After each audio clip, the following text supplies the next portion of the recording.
Olá pessoal, meu nome é Pedro Valêncio, faço parte do time técnico da Delphi Technology. Sejam bem-vindos para a nossa série de vídeos sobre compressores e sistema de ar-condicionado. Essa série será dividida em 3 partes para melhor entendimento de todos. E nessa primeira parte, o nosso conteúdo será os seguintes temas: a história do ar-condicionado, objetivo do ar-condicionado, descrição do ciclo frigorífico, descrição dos componentes e funcionamento dos tipos de sistema de ar-condicionado e descrição dos filtros secadores e acumuladores. Será muito interessante a todos. Acompanhe.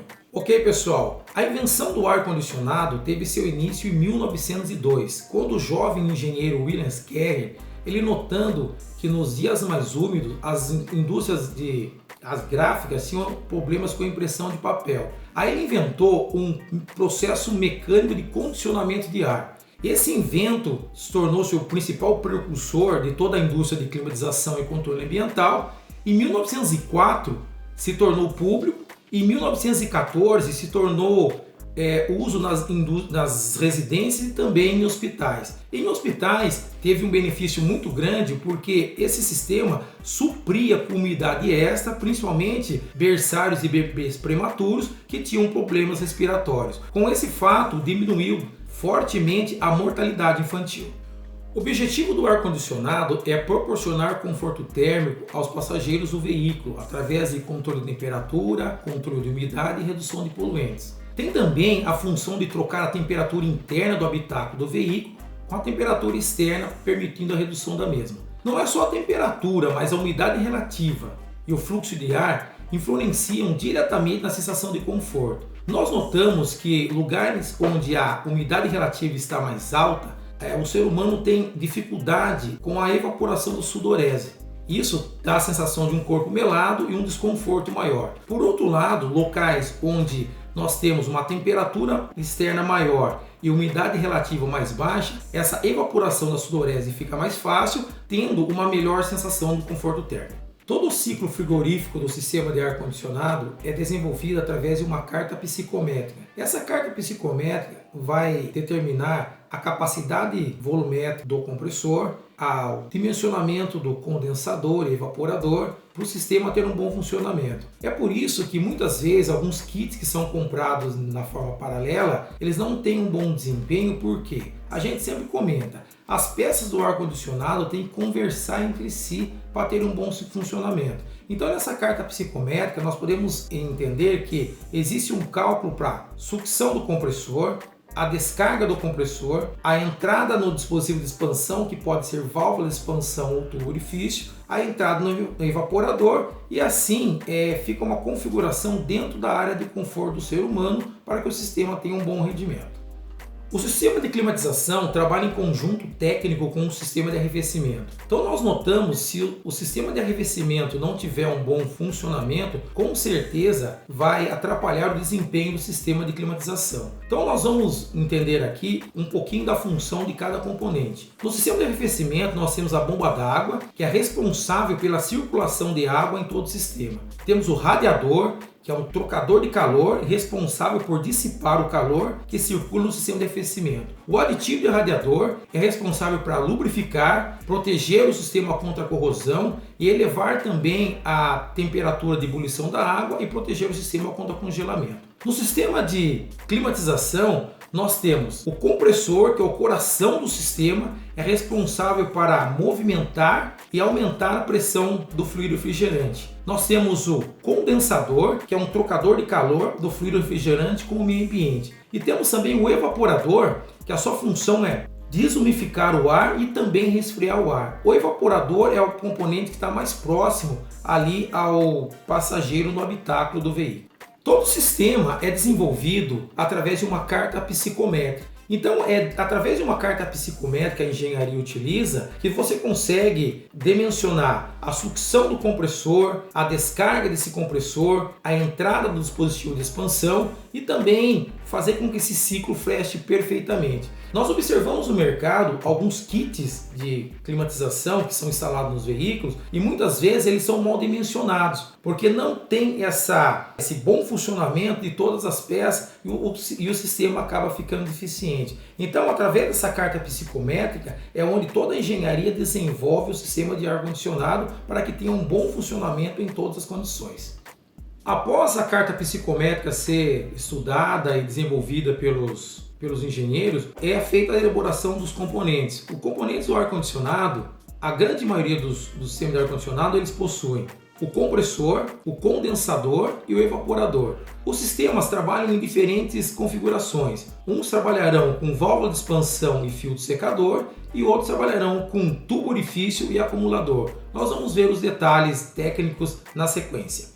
Então, iniciando aqui o funcionamento do compressor, nós temos o acionamento da bobina magnética. Lembrando que alguns compressores já não possuem mais bobina magnética, tá? Porque eles têm válvula eletrônica. Então, assim, nos compressores Delphi, o acionamento da bobina magnética, né, tem uma resistência de 3,4 a 4,5 ohms na resistência das bobinas. Então já fica uma dica aí para os nossos amigos reparadores que verificar a resistência da bobina antes dessa instalação dos compressores, tá? O distanciamento da folga da polia e embreagem é de 0,3 a 0,7 milímetros. Então esse distanciamento tem que ser respeitado para que o acoplamento do conjunto seja feito perfeitamente.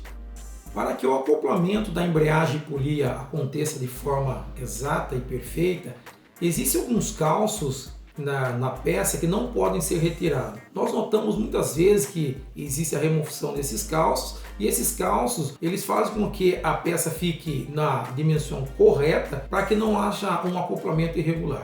Vamos agora falar da refrigeração e o seu funcionamento. Então nós notamos que a refrigeração é possível graças à mudança do estado do refrigerante, ora em estado líquido, ora em estado gasoso e ora uma mistura desses dois estados. O refrigerante absorve calor ao mudar do estado líquido ao gasoso, processo que chamamos de evaporação. E do modo inverso, ao passar do estado gasoso ao líquido, o refrigerante perde calor, o processo que chamamos de condensação. Então nós vemos na imagem aqui a função de cada componente. Nós temos o compressor, que tem a função de fazer o processo de compressão, aumentar a pressão no sistema e praticamente colocar energia no sistema. Temos o de superaquecimento e a condensação, que chamamos também de superesfriamento, que é o condensador. Temos a expansão, que pode acontecer através da válvula de expansão ou do tubo orifício. E temos também a evaporação, que chamamos também de superaquecimento.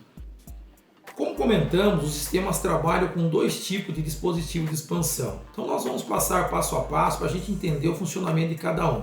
Então nós temos lá o compressor colocando energia no sistema, passando pelo condensador, temos um filtro na linha de baixa pressão e chega até a válvula de expansão líquido em alta pressão. Acontece a queda de pressão e também queda de temperatura.